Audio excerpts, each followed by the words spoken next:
Okay, everybody, game number one. We are jumping into our first game of the day. Team Cheese going up against Boluo. And well, a couple of you guys might be confused by the players that are playing here. So first of all, Boluo is pretty much a team that has been just created for this specific tournament. We have Wubi on this. We have also Poik, who's currently not playing. Instead, they have a sub-player, and that's Arcana. And Schwimpy, who was formerly a part of Team Cheese, is currently playing for Boluo. Schwimpy and Chia, they left Team Cheese, which you see on the left side, because they are going to participate in the Chinese tournament that's going to start soon, which will run over the course of 3 months. So, I know, it's all a little bit confusing, but for the Nut Cup and for our first round here, this is what we're starting with, and I hope that you can wrap your head around that. As we're heading into Towers of Doom, there is a lot of shenanigans that we can expect here. Obviously, people are also looking forward to see Wubi again on that offlane. But now we're having Samuro banned out. We're also having Abathar banned. Big map. Samuro Cheese is usually real on this one. Maiev still gets eliminated too. And this is going to be a bit of high-level play here for sure. I mean, we have a lot of ex-HGC pros in those lineups. Make, for example, now part of Team Cheese here, is playing with that. Max Passion has joined the team after Schwimpy and Gia left. Again, both of them will go to China or Taiwan for that specific tournament. And it's pretty sick to see that. There's a lot of stuff happening with Heroes of the Storm right now. We're soon going to have Meta Madness back. That's going to be on the 23rd and 24th. If you want to catch it live, you can go to twitch.tv/Khaldor. So Meta Madness is going to come back, sponsored and powered by runtime.gg. Check them out as well if you want. And if you actually end up getting something from the shop, make sure that you use the code Khaldor. Supporting them would be amazing. They currently support Heroes of the Storm, and as you can imagine, there's not a lot of orcs that still believe in Heroes as a game. So it's awesome that we have a couple new sponsors coming in here. So definitely make sure that you visit the website, and there's going to be a link in the YouTube video too. And if you get something for yourself, starter pack or something, then make sure that you use that code, just simply so they can track that and see that the Heroes community supports organizations that still believe in Heroes. With that little quick sellout here, we're going straight into the rest of the draft though, and these guys are actually pretty quick on the draft here. Jaina and Zeratul are immediately getting picked on the side of Boluo, trying to set up the Void Prison into the Ring of Frost combo here. Arcana on Jaina right now, and then Schwimpy on his Smurf account playing Zeratul. We have on the other side though, Backhold on Tyrael. And if you watch not only the Nations Cup but also a lot of those Division S qualifiers, you know that Backhold really likes to play Tyrael. He's pretty good on that too. We have Skog on Reyna and Galnagunar on Tyrande. You kind of want to have a bit of a pre-stun for that. Backhold could always go into Judgment. We've actually seen a fair amount of Judgment played by him, but it depends a little bit on what setup we have, and considering that on the other side you already have Zeratul plus Jaina, you kinda need to at least think about Sanctification a lot here. Diablo and Malfurion making the combo even stronger, by the way, that Boluo was running here. You have the Void Prison not only for Arcana's Ring of Frost, but then at the same time you can play Apocalypse with Diablo, and that is just absolutely brutal. Instead, the Haka was banned out, and we have the ban on Tracer. Oh, and Medivh and Leoric. Now what I'm missing a little bit is really a proper pre-stun for Tyrande to follow up on with a Lunar Flare. But that said, if you have a good Medivh player on your team, you can really throw a wrench into the plans of your opponent. And that could be exactly what Make is going to provide here for the team. Last pick, on the other hand, as we're heading into it, let's check out what exactly Boluo is going to get for the last pick. A little bit more damage, or an offlaner on the top side would be nice. Could combine the two, maybe head into... nope, they're going into Genji instead. It's going to be good. This is going to be a great game here. I'm already hyped for this one. So game number 1 on Towers of Doom as we're heading into the first round of the Nut Cup. We have Team Cheese going up against Boluo. So ladies and gentlemen, without further ado, let's jump right into it. Game number 1, ladies and gentlemen, Towers of Doom, and we are heading straight into it. On the left side, Galnagunar for Team Cheese on Tyrande, Skog on Reyna, Backhold on Tyrael, Mak on Medivh. Max Passion has been a naughty boy and got silenced, still playing with Leoric here. let's just face it, Leoric doesn't really have a tongue either, so you don't really need to chat. And on the right side, we have Boluo, which apparently means pineapple in Chinese, which makes things even more interesting. We have Genji, played by Schwimpy from the red team, currently on his Smurf account here. As I explained earlier, Arcana is currently playing Jaina. He's playing instead of Poik. Normally, Poik would be playing here, but couldn't make it here today, so Arcana is the sub, the stand-in for them. Wubi and Diablo at the front line. And we're having Zeratul playing Sven, or the other way around, and Gia on Malfurion. And we're back in the game. So apparently the reason for the pause was that there's a bit of a problem with the Genji pick here. Apparently the intent was to go for Junkrat, but the player that was supposed to pick Junkrat didn't own Junkrat, and then all of a sudden it randomed Genji. Now, that's what we heard during the break here. They decided to not rehost anyways and playing with Genji instead. Of course, that also means you have a little bit less wave clear available for you at the top lane, but we're already running a Zeratul on that side, Jaina as well. So you still have some wave clear here. And to be fair, you can make quite a few plays here with Genji too. And as they said, it's fine, no remake required as we are heading into the first little brawl here in the middle of the map. Level 1 talent, Agile Dismount. Don't really see that too often. I'm actually personally curious to see how exactly Schwimpy is gonna play that. Schwimpy loves heroes like this. Schwimpy in general, especially to HGC times of course, someone who loves to play or loved to play with very agile heroes. Tracer being a really good example. Anything that's an assassin, can deliver damage and requires a high skill ceiling is normally something that Schwimpy wanted for himself whenever he could play the game here. With that said, we're also having, of course, Medivh currently attempting to get his stacks together for his baseline talent, currently sitting at 6 here. We're seeing the standard level 1 choice for Reyna, who went straight into the ace in the hole. And with that said, also the cleave build for Zeratul. So in the early game, not really too much happening just now. We don't see that aggression that sometimes exists on Towers of Doom where you're trying to be overly aggressive. A little bit of a cheeky portal being used by Medivh just to threaten that they would invade the camp. But as you can already see, that was more of a feint than anything else because the blue team didn't really plan on invading anything here. They just took their own mercenary camp on the left side instead. Up at the top lane, as expected, we have Sven for now with Zeratul dealing with Leoric. Now that's going to be quite some time, the setup. Genji coming down here into the bottom, putting the pressure on Duranda herself. So far so good. No kills coming in just yet. Good stun here from Galnagunar. Doesn't have level 4 yet, so he doesn't get the stack for it. But they're starting to make the plays here. And again, keep in mind that Boluo is currently, I'd still say, the favorite. We have 3 HGC, former HGC pros on that lineup, and that's a pretty good setup for them, especially, of course, since you have Wubi on that team. He's not playing the off lane, which he usually does. Instead, we are seeing him on the main tank, which is a very interesting setup. So let's see if he can pull a bit of a breeze here and start to make the plays with Diablo. Also, because Zeratul has been chosen, the level 4 talent for Medivh, a little bit different. The Dust of Appearance being used here helps him a lot with vision. And of course, especially against Zeratul, that's going to be really nice for them. That said, level 4 again. Ooh, nice. Lockdown attempts here. Berghul needs to be careful, so does Arcana. The heals are there, but the first kill goes to Team Cheese. Nicely done here. The portal saves Berghul as Marker allows him to move back and tap off. The money pick makes him ride in style here as he's escaping. And now that we have the first 3 altars on the map, we're going to find out which team is going to get the 2. The exchange up at the top left, as you would expect. A 1-for-1 trade pretty easily. And down at the bottom of the map, it seems like we're not going to see a contest attempt from Boluo. No, instead we have 2 altars channeled through by Team Cheese. It ain't easy being cheesy, but today we get the good lead into the game. 16 stacks also on Marke. Medivh currently having that set up here. Needs still to be careful that he doesn't get killed or he will lose all of them. We're seeing in the meantime Broccoli on level 4 for Malfurion. Ooh, nice attack here at the top. Marke trying to put a bit of pressure onto Sven.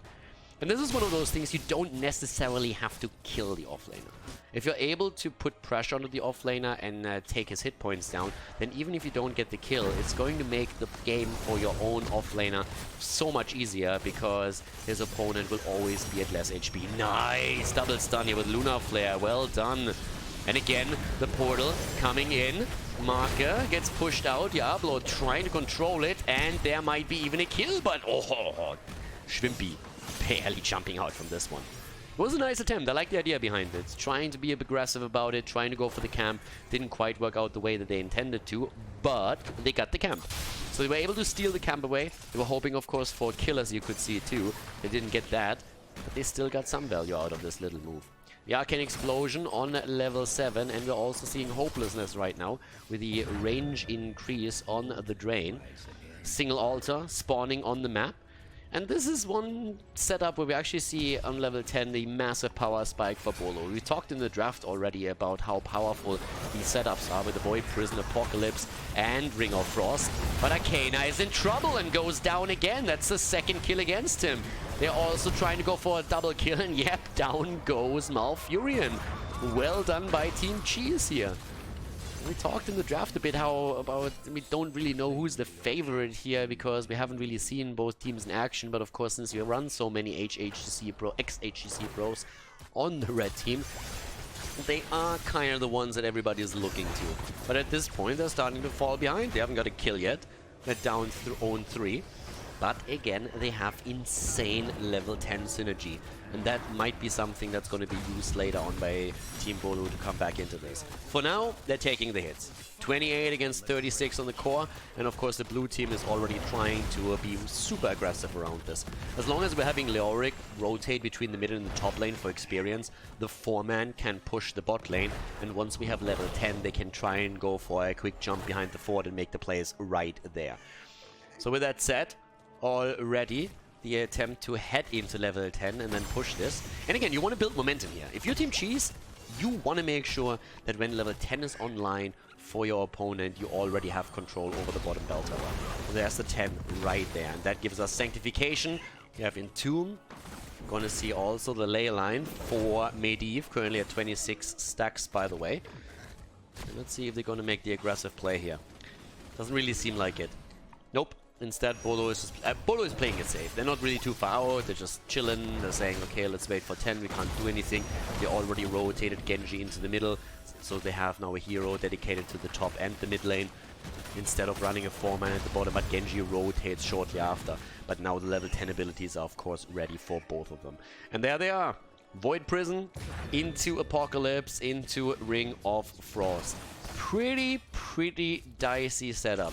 If that at any point hits, then you're in trouble. And that's why Team Cheese will have to split in a lot of these instances. They're trying to chase Zeratul, who barely gets away here. Also, Max Passion, a little bit with a faux pas, choosing the wrong skin. Not having him on the Genital Heroic is definitely a mistake. Whoopi, on the other hand, gets locked down and goes down. Apocalypse being used by him. Ring of Frost in the meantime in the back. That didn't quite work out as they were hoping for. With Diablo already dead and they're not getting the value. They could even look at another kill against Sven. They're trying to make it one against Malfurion, but they get Jaina instead. Nicely done. 5 kills against 0. Team Cheese is making the moves right now, baby. They are looking good in this first game. 60 now, with a hero damage on the side of Jimmy. Single target damage mostly, 20,000 for Genji.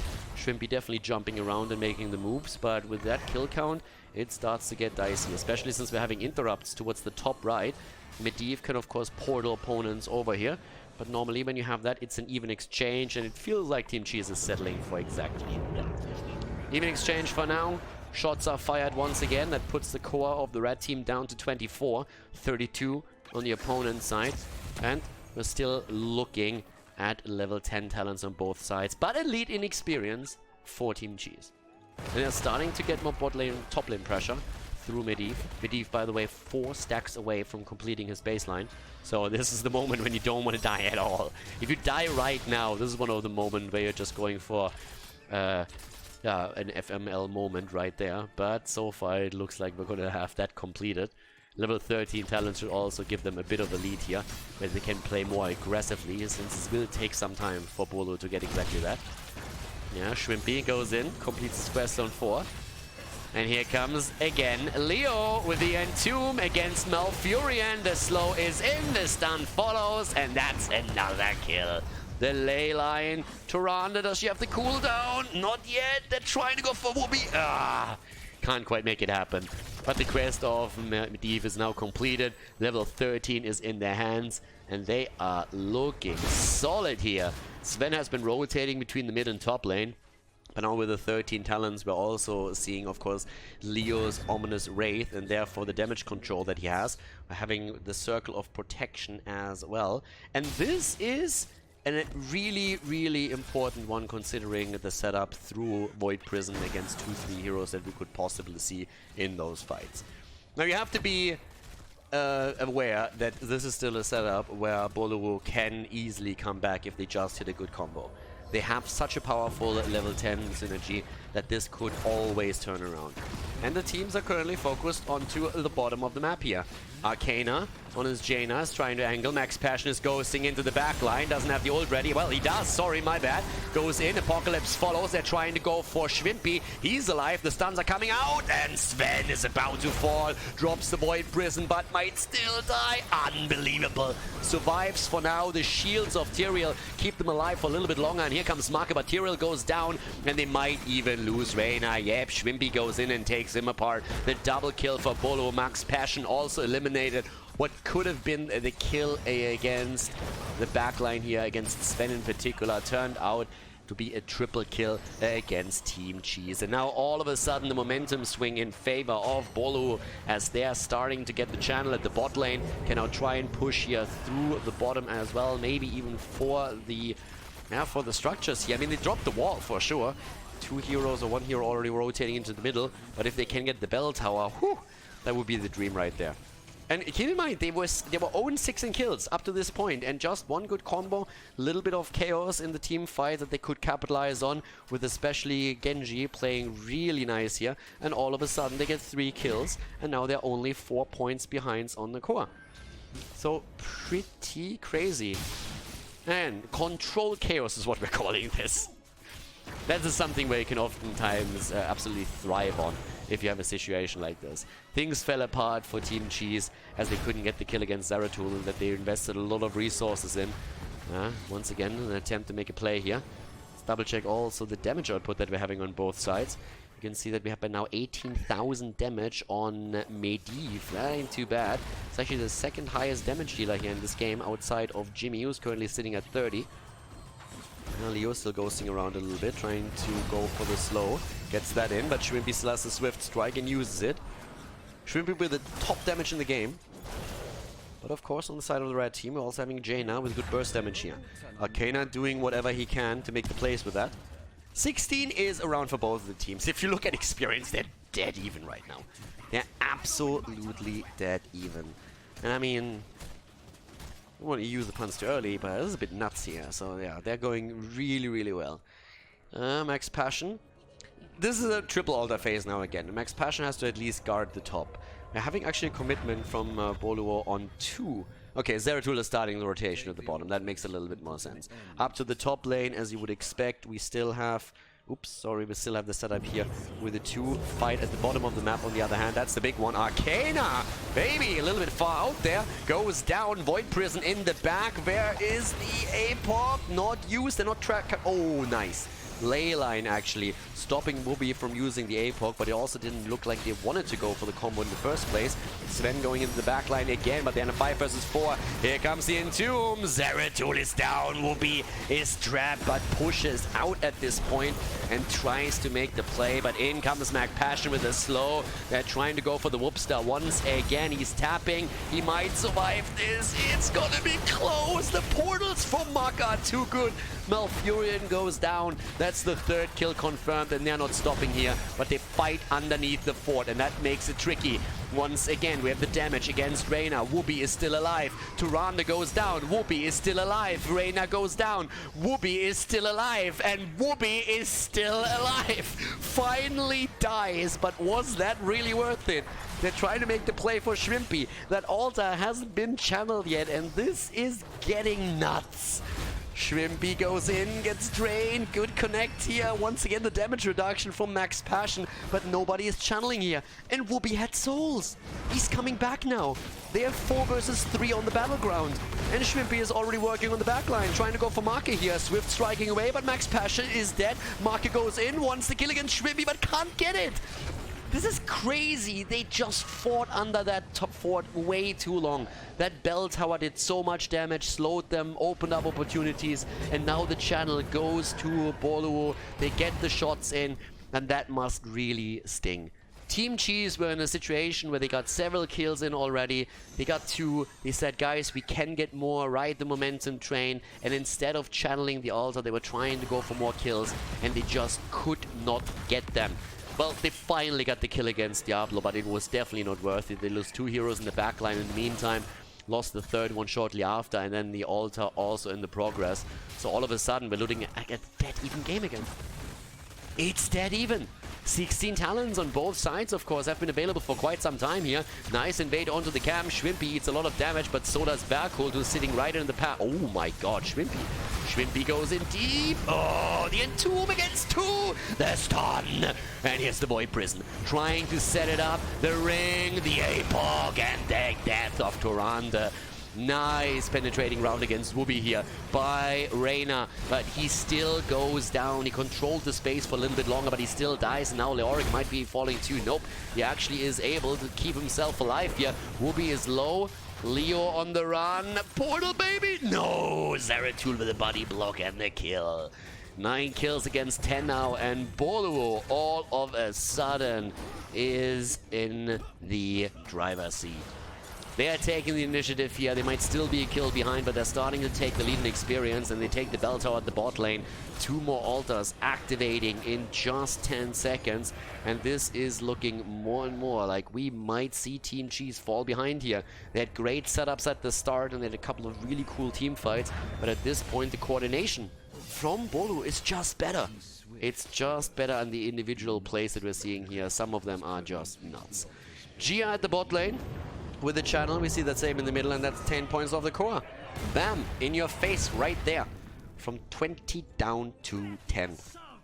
10 points against 20. Not a situation you want to be in.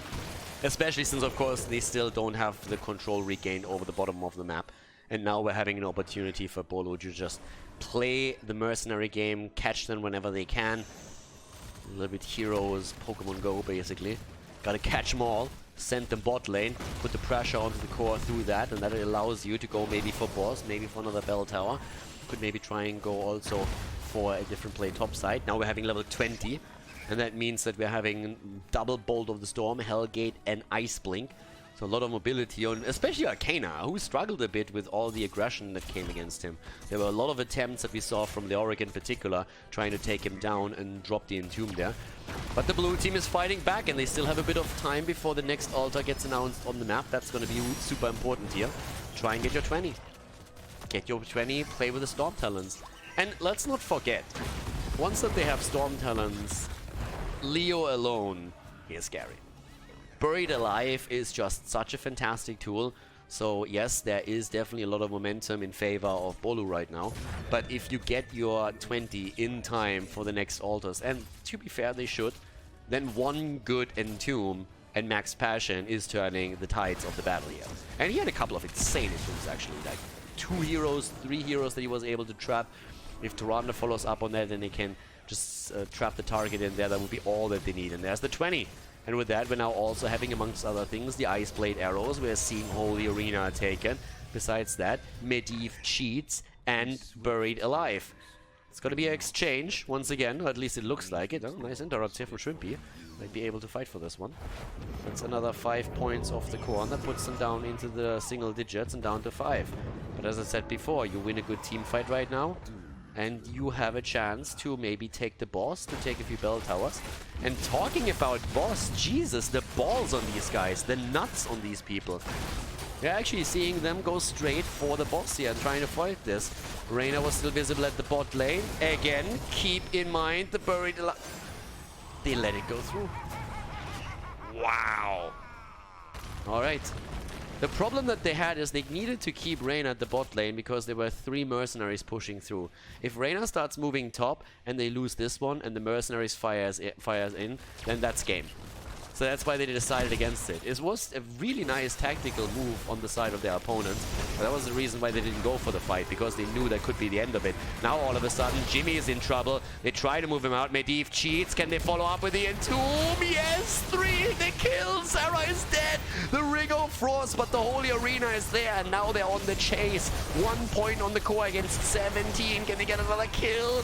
Oh, the plays! Whoopi trying to get it, but Phantom Rat is keeping at least Medivh alive. The problem is that Medivh and Reina alive. Medivh and Tyrael are both dead, and so is Leo.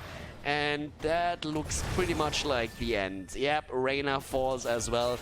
The initial kill was fantastic against Zeratul, but even with the Buried Alive, they were not able to get more than that. And yes, that is that. This looks pretty tricky. 17 seconds. There is just no way that you're turning this game around here. Just no way whatsoever. Already another bell tower is being claimed. I mean, there's so many different plays they can make right now. They can either go for the top bell tower, just get this one, get the barrage started. They only need one shot. Or they can channel the altar.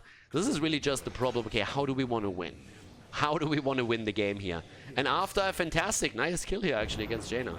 But after a fantastic early game for Team Cheese, it is Boluo winning game number 1 in the best of 3 series.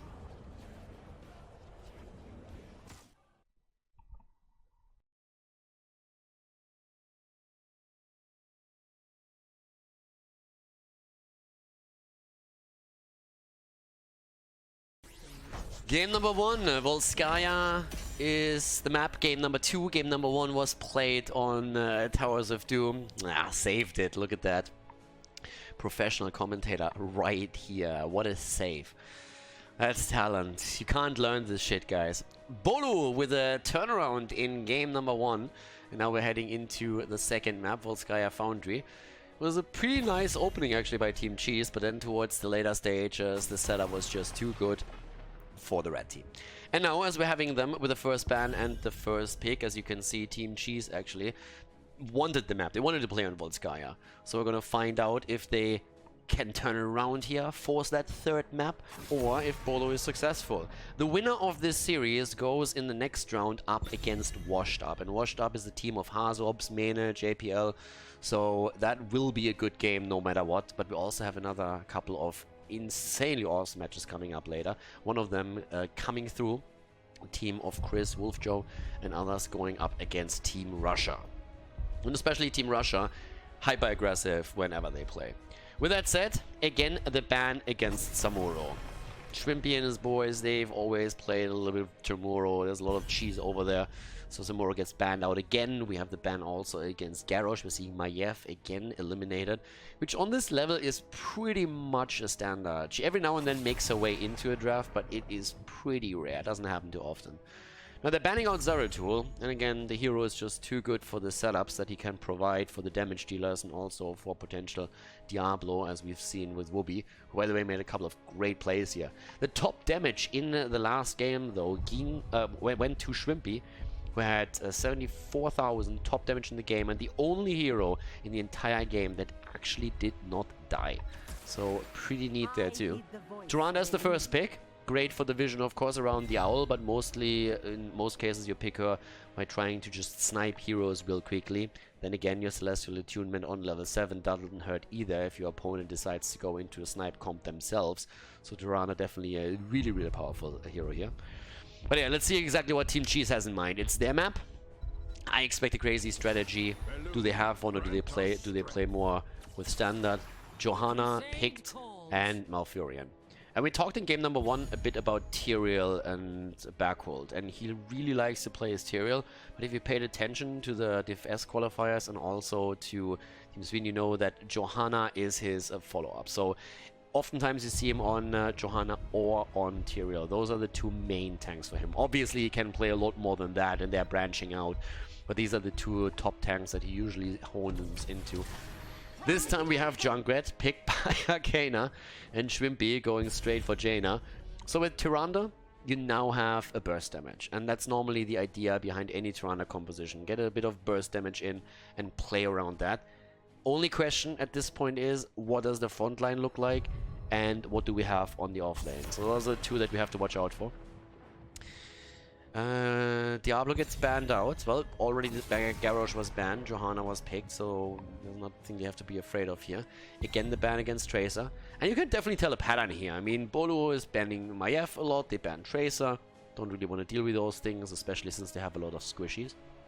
If the bomb gets connected with Junkrat, Jaina or Tyrande, you usually have a lot of kill potential there.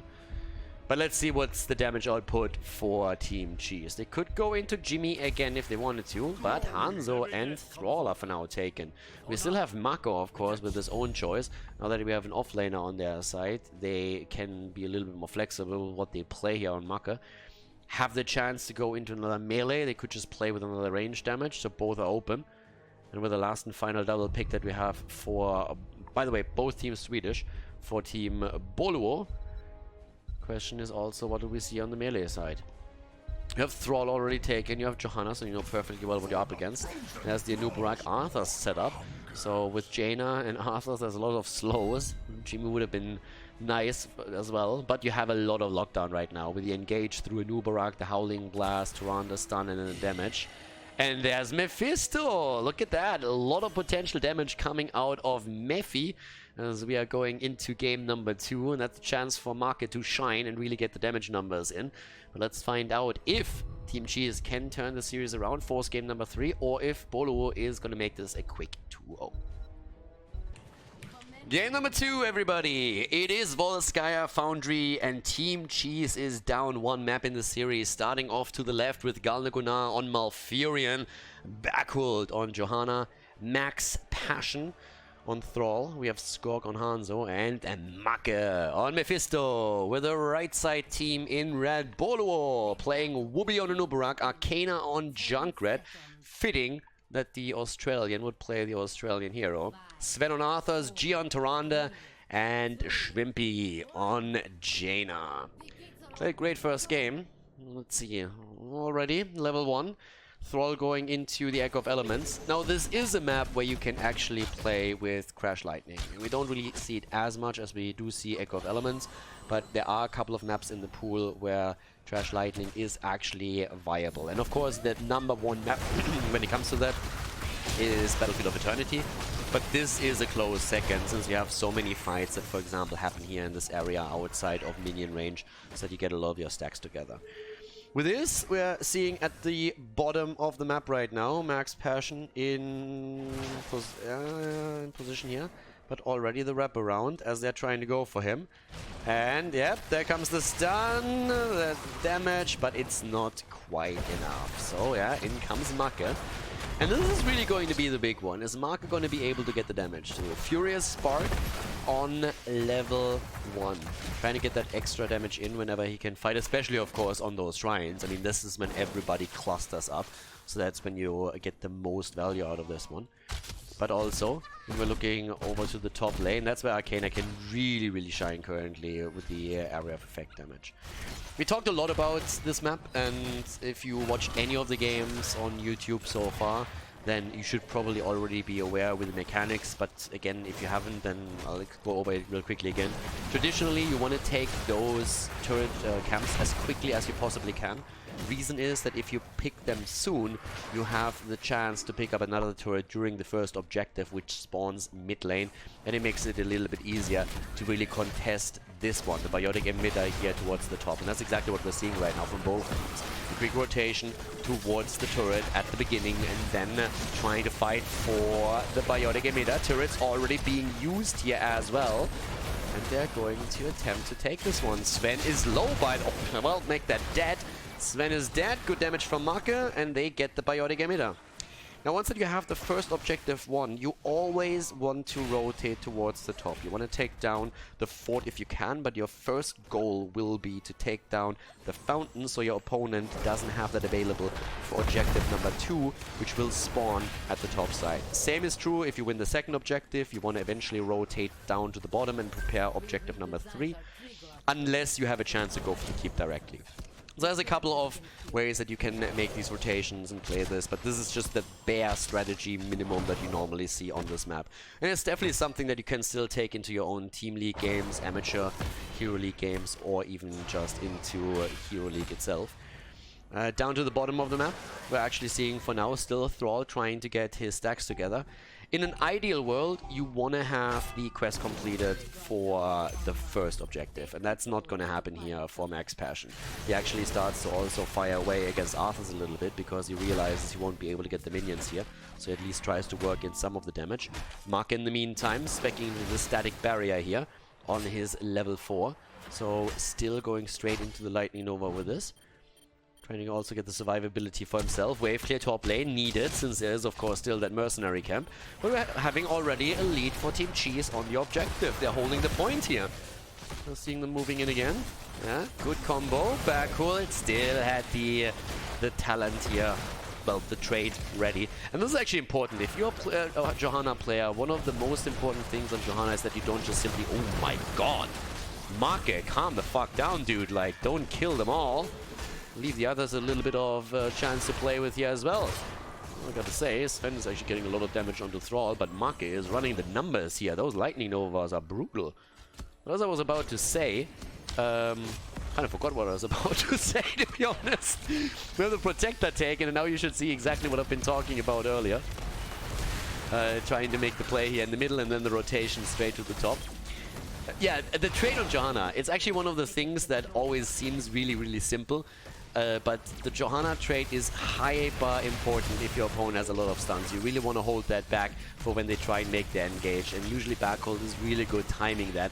And if not for him keeping it back in that late early fight, he would have very, very likely died in the last encounter. But as you can see here, the Protector is making the rotation that we're talking about. They break through the wall in the middle and then they go straight for the fountain.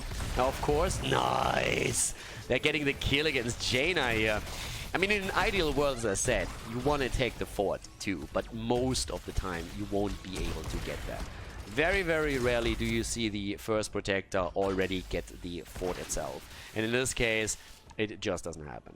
So now we have 2 kills against 0. The early game again looking good for Team Cheese.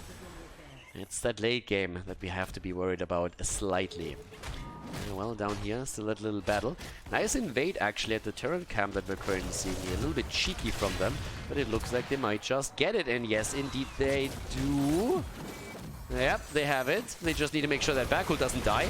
And again, this is exactly what I'm talking about. Good job by him, but can he get out? Iron Skin was perfect here. The kill against Arthur. Sven is down. Nice prep work from Mephisto. And then the final shot from Hanzo, who went still in and hit that bow hard. And Uburak, by the way, will be going straight into a full engage setup here with this build. So he's not playing around those Carapace talent that we're seeing a lot lately. Instead, we're seeing him straight with a Subterranean Shield on 7 and Under King highlighted here as the level 4 talent. So you really want to go deep in that case. You want to be the team that initiates. You want to be the team that really goes in and claims the kill. And now with level 10 abilities, it's unlikely that that really happens for them. So we're at this point are seeing the camp attacked. Little that you can do about it. Nubarak is trying to make him... Wow, wait, what? Alright. Nubarak at least gets something out of this for them, but the item itself still goes over to the blue team. And they have a huge item advantage now. They actually have a really, really nice item advantage at this point because they are looking at 2 turrets. They have stolen the turret of their opponent away. They have their own turret. They also have now the healing beacon. So they're looking very, very good with this. If you look at the damage, it shouldn't really come as a shock to see that we're actually having Mephisto with most damage. Nice attempt. Arrow comes in. Mephisto's dead. Oh my god. And Nubarak is dead and they're trying to go in for another kill. Making the play with the ult, locking down Sven. I'm not sure if they can get him though. Yeah, but the damage is definitely there. Nice moves by Tyrande, trying to get everybody out. But damn, Make is really working it here. Work it, baby, work it. I mean, 4 kills against 0. A lot of damage on his part, and he's prepping all these kills nicely. This Mephisto so far has been an absolute pleasure to watch.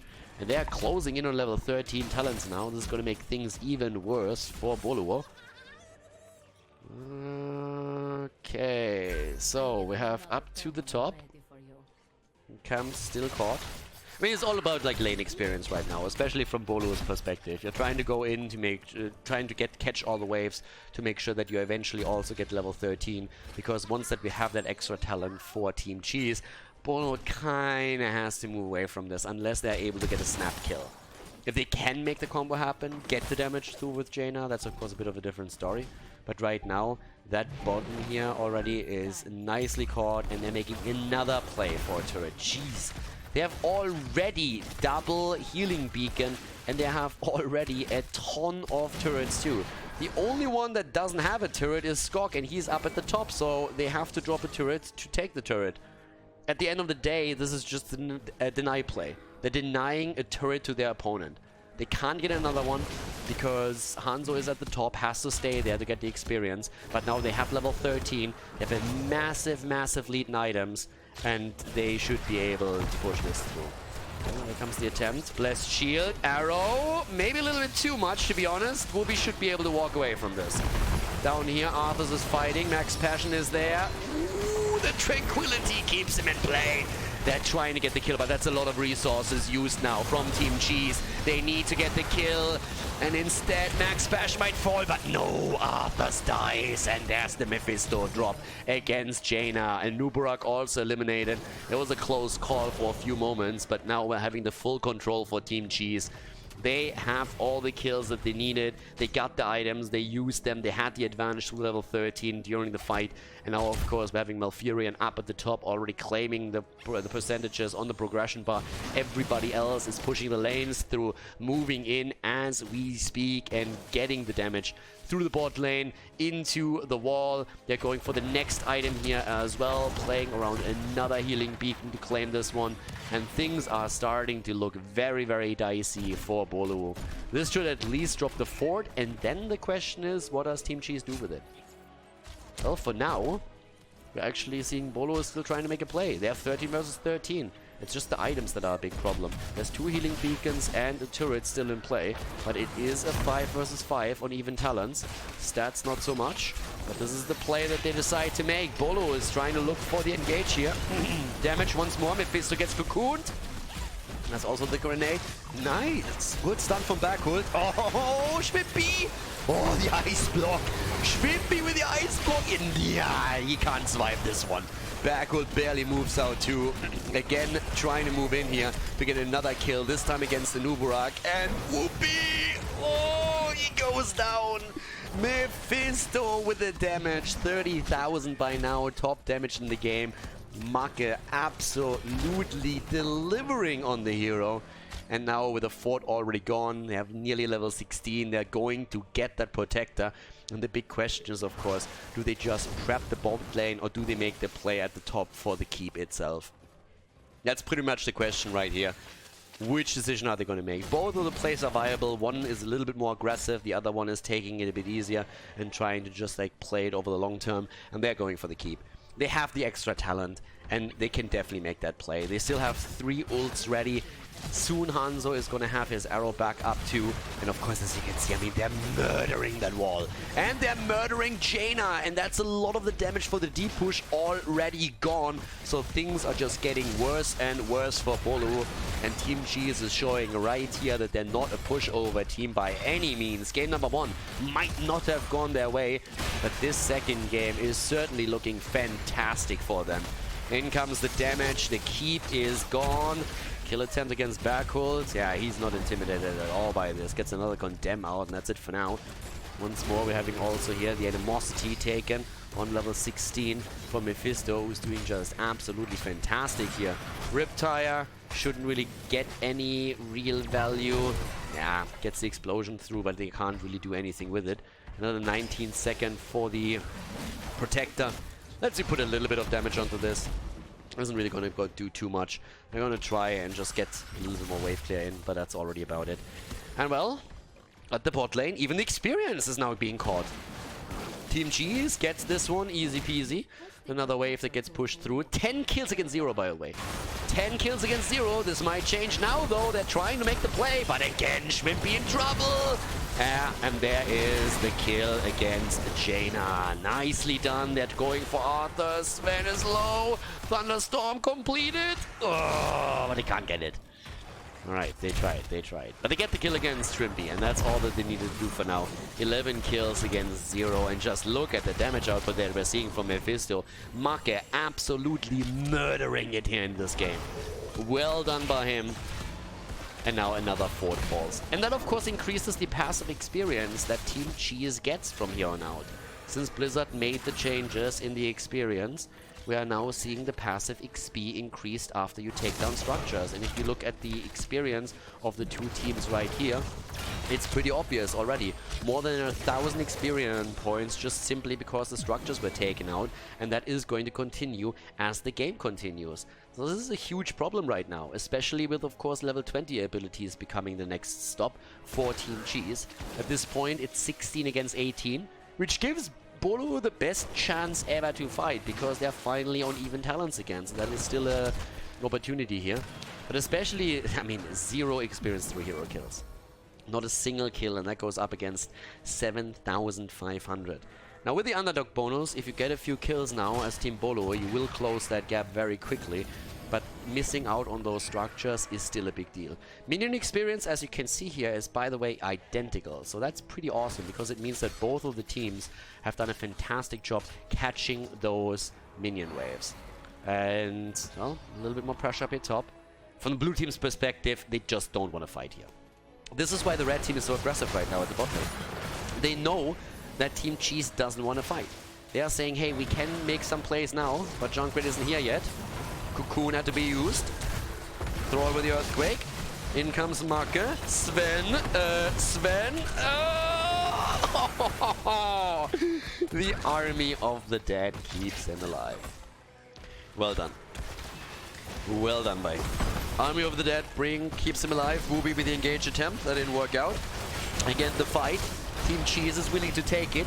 Now the ring of, well, fail? No, actually they get the damage against Make. That might be a kill. It is the kill. The first kill in the game. It looked a little bit iffy for Shrimpy at the beginning, but he actually connected. He himself dies on the other hand, but Bergholt goes down too. Just before they have level 20, the double kill against Team Cheese. Now, for quite a few seconds, it really looked like Shrimpy might not connect with anyone here on the ring, but he was able to pull that through. Now Nubarak dies, and that brings level 20 even closer. Objective has already spawned, and there's the Storm Talon. It was a good move by Shrimpy, connecting the stun and the lockdown against Mephisto, and that's the first time that we really saw any pressure against Mephisto in the first place. So they're able to get the level 20 in, which now means that we have on level 20. First of all, Mimic. That's already fantastic. Then you're looking at Bullseye, you're looking at the Earth and Shields, Tranquility into Serenity. That's the next one that we have here. And obviously with 13 kills against 2 and already a massive advantage here. Look at the core, by the way. Core went down to 32 through catapults at the top lane alone. So things are really, really looking problematic right now. They defended against the catapults, but the big story was really the bot lane fight, because that was the one fight that Boluo got on 16 versus 16 talents. Now that they're up against level 20 talents, they can't really fight for that protector. Unless, again, same story. If they get an insta-kill, if they can, for example, lock Max Passion down instantaneously and get the damage in for a quick burst, and it's a different story. But a prolonged fight is not really what you want here. As the overtime already reached, they're going to wait for even more items as they're starting to move in. And of course the top lane is going to become a problem once again.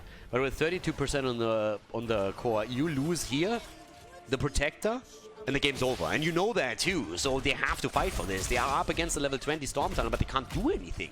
They have to fight this. They can't give that up. 32% on the core is nothing, but of course the longer this fight lasts, the more dangerous the top lane becomes again. And here comes the Riptire. Oh, the ring doesn't connect because of the Riptire. And Max Passion walks away. 4-man stun through the arrow in the back line. Blessed Shield comes out. Everybody's low. Everybody's losing HP here. Everybody is about to die. But it's Arthas who dies first. The 6th death of Arthas. 63,000 damage on Mephisto. Wooby is sitting at the side here. Didn't find him. Skork didn't connect. Maybe try to make a play. They need to, and they know it too, but Max Passion doesn't get fooled. Another quick kill. Mephisto dies, but he took down Jaina, and holy shit, the Nubarak and Jaina double kill. right there. The top lane pressure mounts up to even more as we have 2 catapults moving in and not even waiting for the protector. They're just saying, screw that, let's go in right away. There's 3 catapults right there, already Junkrat on a mission, but even if he takes 2 of the catapults down, he won't be able to stop 4 heroes. It's just not happening, especially since the catapult itself comes in now too. We're gonna see a 3rd game.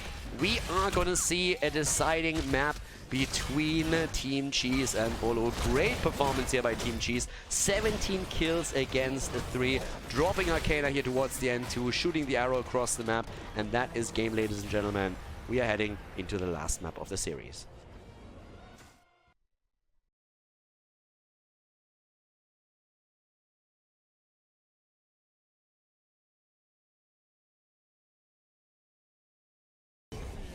Game number 3, Battlefield of Eternity. Love it. First game, first match, already heading into the 3rd map. Going all the distance here. And yeah, Boluo, they got a little bit wrecked on the last one. Team Cheese was just a bit too strong. Marcus Mephisto was fantastic. The entire team with really cool plays here. As we are heading into our final map of the first series of the day.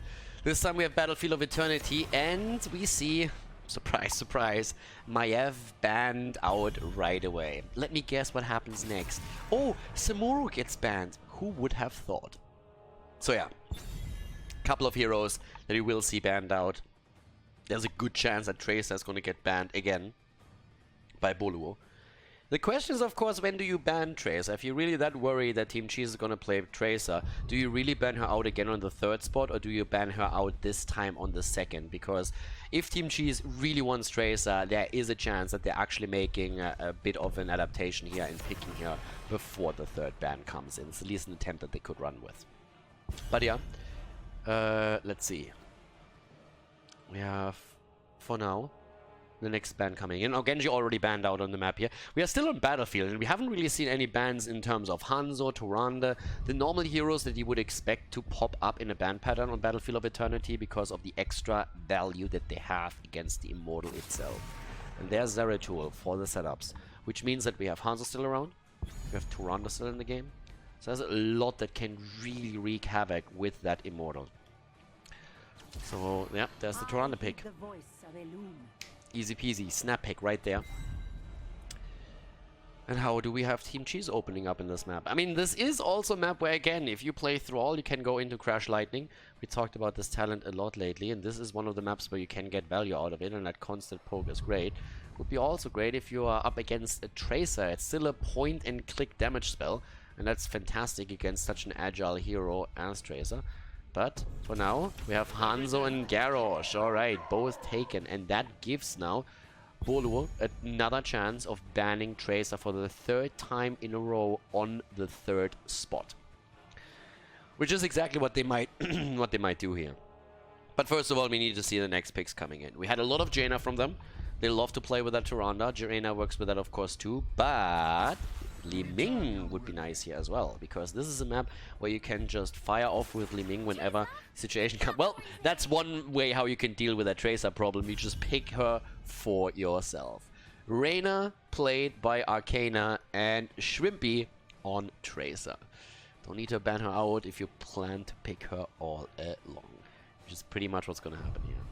So, with that said, we're having now Team Cheese with a 3rd ban, and what's it gonna be? They can still ban the tank, they can still ban the offlane, and they ban Diablo. No Tyrande Diablo synergy, no engage with the Shadow Charge, overpower straight into Tyrande stun. But what exactly are we gonna see as the 3rd ban now on the other side? Are they gonna ban support? Unlikely. Could ban Li Ming if you're a little bit worried about that. Could also make sure that Tracer isn't running into much trouble with 2 heroes that are relying on auto attacks. They decide to ban out Cassia, which is also a hero that we've seen in the past from Team Cheese. Malfurion maybe for them as a follow-up for a potential Garrosh throw. Could be another one. Ah, and the mage wouldn't really be too bad either. There's Li Ming. There we have her. Okay, Rhaegar taken. So double Orc and Li Ming. And again, she's extremely powerful for exactly that reason. She's also fantastic against Nuburak. because she can, with this integrate, burn down the cocoon super quickly. And that's one of the main reasons why you usually see Li Ming picked immediately after Nubarak was taken on the other side. Since they are now in a position where they're not quite sure, this, first of all, for the map is a great pick. But also, if we see again in a Nubarak setup on the other side from Whoopi with Tyrande as the follow-up stun, then at least you can burn down the cocoon real quickly. Because traditionally a Nubarak player in this setup would like to cocoon Rhaegar so that the Ancestral doesn't go through, and that would allow Li Ming to just burn it down. But instead we're seeing Thrall. Well, I mean, Whoopi on Tyrael here. And the last pick for Team Cheese. Team Cheese, they need an offlaner still. They don't have any yet committed to. They know that they're going up against Thrall here. And we're gonna have Arthas as the pick. Could have even seen Arthas on the other side, to be absolutely honest with you, considering that they're running Arena here. It's fantastic to proc the slows, but now we're having max passion on that hero. Battlefield of Eternity, last map in this series. The winner goes up against Washed Up, and the loser will drop into the loser's bracket. Let's jump into game number 3. Game number 3, the final map, Battlefield of Eternity, as Cheese goes up against Pineapple. On the left side, we have Make on Li Ming, Max Passion on Arthas, Galnegunar on Rhaegar, Backhold on Garrosh, and Skog on Hanzo. They did fantastic in game number 2. Can they repeat that performance though here on the final map? As we see on the right side, Tracer played by Schwimpy. We have Whoopi on Tyrael, Sven on Thrall, Arcana on Reyna, and Gia is playing Tyrande in game number 3.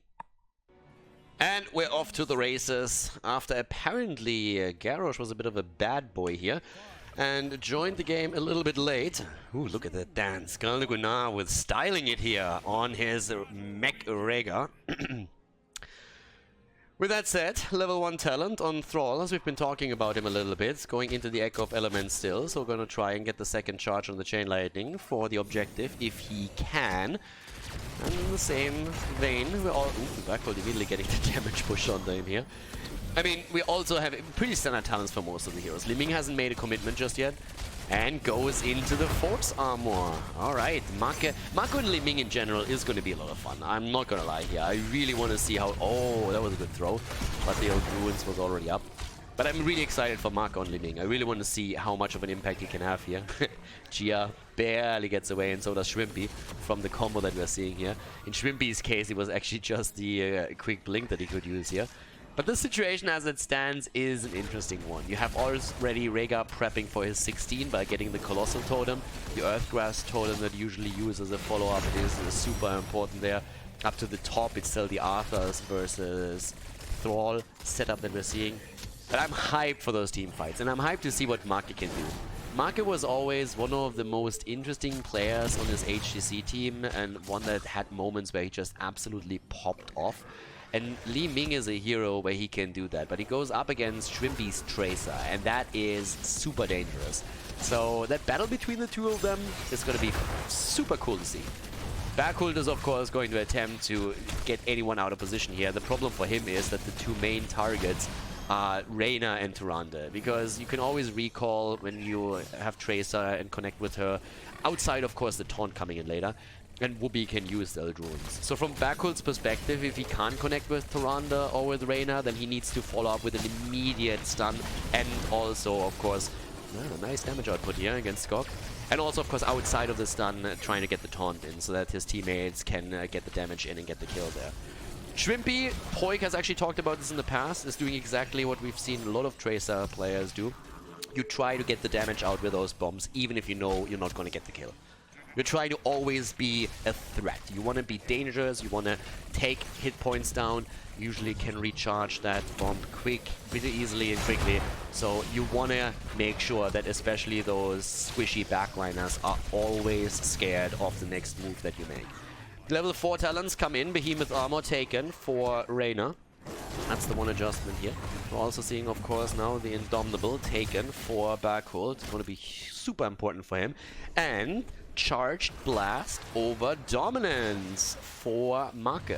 Now, if you're going for that particular style, then you can, of course, get a massive amount of damage out, but at the same time, you're giving up some of that survivability that you can have if you're going in and play Hero Whack-A-Mole by using, for example, Calamity or any other spell through resets and get the kill in there. Talking about kills, Whoopi is a little bit fouled, but still able to move away, but damn son, he's low.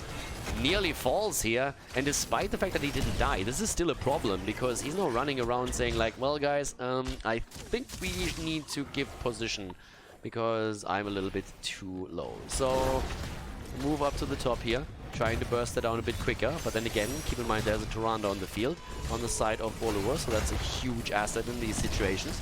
None of the teams has level 7, and it is more or less an even race. It's a little bit quicker for Team Cheese, but considering that they arrived on the Immortal first, you can see how much power that Tyrande has. Nice. 347 already for the level 1 completion for Garrosh. Good job by Backhold. Early on in the game here. Ooh, the double stun. Nice. Oh, Backhold in trouble. And he is down. Arcana. Don't have to ask him twice. We're even seeing Scott nearly die here. So good kill, and for the first time, Boluo is taking the first blood in the game. Nicely done by them. Again, Max Passion moving in. Good pressure against Tyrande. They lost the Immortal though. And Tracer goes down actually. Okay. Tracer killed on the left as we have the fight here to the right. Arthur's able to move away but couldn't get the kill himself. But now that Tracer is dead, at least they are going to have an easier time defending against the Immortal. Actually, they don't even need to defend. Sorry, I'm brain farting here a little bit. I was so hyped up by that early kill that we saw from Boluo that I automatically assumed they would still be able to get that through. Instead, it is the Immortal for Team Cheese. Even better for them. I was just about to talk about how they have an easier defense up at the top lane, but instead they're having an easier attack pattern because they took that Immortal for themselves. Nicely done. Gotta give them some credit for that. Already, Schwimpy back to business here. Immortal, first one, can't do too much, but put some significant damage onto that fort thanks to all those minions that were pushing with it. And they're still lingering around and trying to see if they can maybe drop the structure completely. They're already going for Whoopi too, and Whoopi is nearly out of mana here. And doesn't have the cooldown ready either, but that's a kill right there. Schwimp Master 2000 is delivering again. Make wants the kill and gets it. Yes, Li Ming dies, but Make at least trades 1 for 1. That was actually more than I expected here. Well done by him. Whoopi, Gia, and Arcana now busy at the top lane for the camp. If you look at stacks and talents, I mean, the noteworthy part is that we're having 13 right now for Reyna. Not really too much. Bit of an invade happening here. They know that Whoopi is pretty low in mana, so they're trying to abuse that. But thanks to the globe on the camp, starting to get back on track here. So 15 stacks on the Behemoth armor. 2 only for Tyrande so far. Follow-ups from Gia in the early stage. But a slight lead in structures for Team Cheese. It doesn't really translate in anything tangible just yet. They don't have a lead in experience, for example, but that should change soon once that we're having that structure eliminated, and that should happen any moment right now. Yep, there's another quick hit, and now the passive experience is obviously going to increase for the blue team. Nice attack again against Skog. Hanzo needs to be super careful against Schwimpy, and Schwimpy is always waiting for these attacks. A lot of Algolic will now places down his totem the entire time in those small corridors to make sure that if Schwimpy tries to get close by walking in to keep his blink charges ready, he will have a tough time actually approaching the hero. And that's pretty nicely done, and from a strategical point of view, good execution. Little late on the camp here. Gives an early lead on the Immortal over to Boluo. Not 100% certain on that. But of course the defense has to start then later from Boluo themselves. But of course that so far was nice. Move away after just pushing a bit of damage in as everybody else starts rotating. We still have Rhaegar with a lot of wave clear thanks to the lightning shield, and he uses that. And we have the camp now taken on the right side as well. So both of them rotating over for it. But thanks to the timing that we had there, that wall is actually going to pressure quite heavily. And we have level 10 abilities. And now all of a sudden we are looking at, of course, Taunt. And that's the problem for Schwimpy. Sundering as well on the other side, by the way. Nice! The Taunt! Haha! And the kill! Thrall is down. Hashtag not my war chief. Tyrael also dying. And now with 2 heroes already dead, Berghold on the move back, this is bad news for Boluo. A great play again by Berghold. He gets the taunt in against 2. Both of them fall. Well done by him. I've been saying that Schwimpy in particular has to be careful about that Garrosh taunt, but of course the rest of the team is not immune to all that damage that usually follows either. Well done here. And yeah, things are so far looking pretty spicy. 4 kills against 3. I mean, I don't know what to say, but that's going to be another Immortal for the Team Cheese. Nice done. Yes, we saw that, but didn't have any consequences here. So that was fine. And Shrimp Master is dead as well. Second time that he dies just as the Immortal comes through. Good move by Berghold again. His Garrosh was banned out for a reason in game number 2, wasn't it? The level 7 talent is also something that we have to quickly point out here. So you get a little bit more healing through, can spam it a bit more often as well. I mean, it isn't Icebound Fortitude, which really would help you when the opponent is starting to home in on you, but it gives you a little bit more self-sustainability, and you know, not...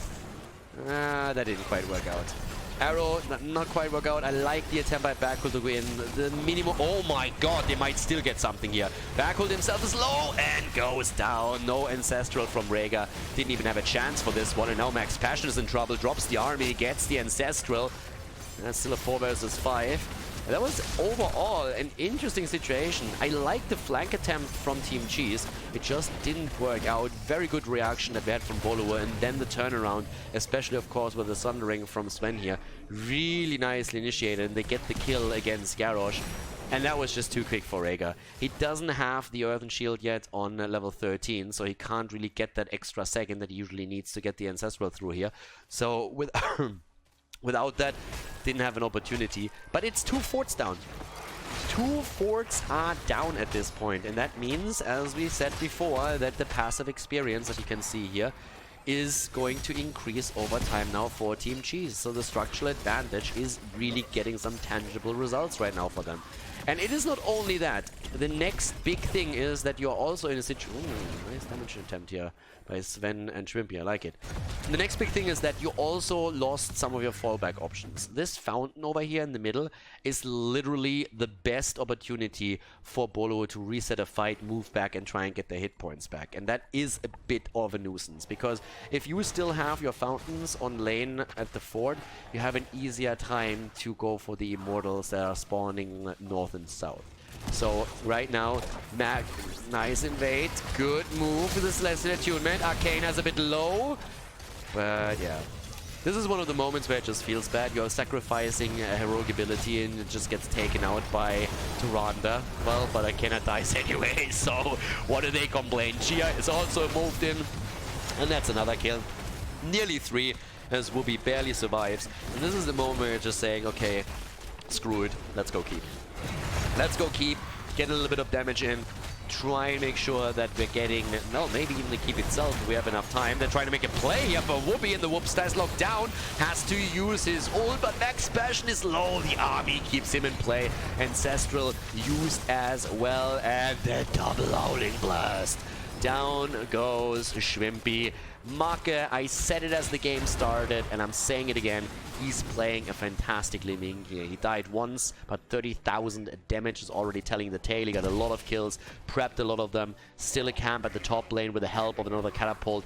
The Winions are on the gates as we speak, and the Immortal is attacked. So there's only bad choices for Boluo. You go for the Immortal and try and defend. Your top lane takes damage. You're not going for it. Your opponent takes an easy Immortal. They're trying to chase. They're trying to kill. They know that they have an opportunity now that the talents are at least identical, but they can't really make it happen. And top lane is still pushing. First one down, another wave comes in. Berghold in trouble, gets the stun out, and they're retreating. Look at this. This is the advantage we've been talking about. They still have their fountain. Marker, apparently on cooldown, has to move away. Max Passion, still in. There's the bomb. Okay, there's the stun. Berghold with a place. Max Passion would have died here.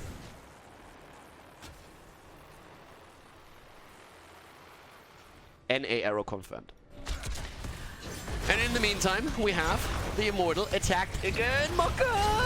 Oh, he goes down. That's the play right there. Even with a taunt. Nice escape by a Skog, but this is looking bad at this point.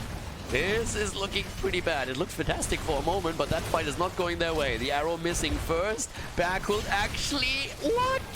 He survives, but Arthur's goes down. They defend the Immortal, at least for now. But is that enough? Look at that camp. It has broken through the entire wall. We're only 12 minutes in, or this thing would have done even more work.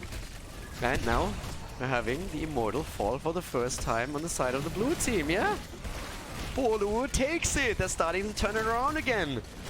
Now, keep in mind, they are still heavily behind in experience. Heavily. And that's a problem. Double catapult by now. Someone has to deal with that shit, and has to deal with it soon. That catapult actually gets body blocked. That just feels bad. Could have been even more damage. But yeah, now that we have level 16 on the side of the blue team, that's making for a pretty easy defense. Should make for an easy defense. It's not really a massive shield Immortal anyways. So I'm personally just waiting for this one to be taken out before it even gets the fort. But it's a question of, can you get a kill? Hello? Kill. Arcana is dead. And Gia, good luck, my friend. Yeah, there's a Calamity. Body block, baby. And that's done. Quick double kill, but we have a camp at the top lane moving in. Thankfully for them, it attacks this one right away. Bot lane, that one is gonna fall, but you know what's also gonna fall? Yep, it's the keep. Army of the Dead being used to make sure that the shots are being soaked so they can easily move in. That's a good army cooldown use. And another one!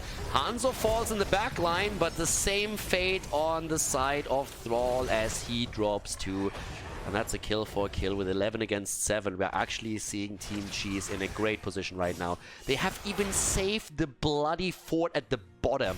That's actually crazy at this point. Wubi jumped in, jumped out again. But this is starting to get a little bit nuts. I mean, we are at the Nut Cup, so you're kind of expecting that, but that is getting seriously crazy.